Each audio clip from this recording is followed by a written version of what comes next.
Guys, isa daw to sa best basketball shoes this year. At ito na nga ang performance review natin sa 361 degrees Joker 1. Ang first signature shoes ni Nikola Jokic.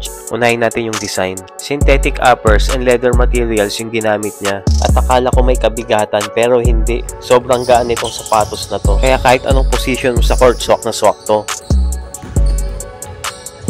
Punta naman tayo sa traction. No need to break in dahil sobrang kapit niya. Dusty court man or clean court, walang problema. Napaka-aggressive ng stops niya. Kaya suwabing-suwabe mga step back jumpers ko. At kahit nagpipick up siya ng dust, good to go pa rin.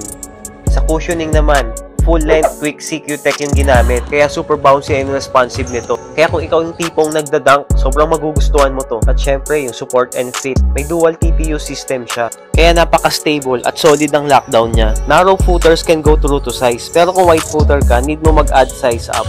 Kaya kung naghahanap ka ng elite performer at pang all-around player, subukan mo tong 361 degrees Joker 1. Ilalagay ko lang dyan yung link sa baba at yellow basket. At papalo na rin for more shoe reviews.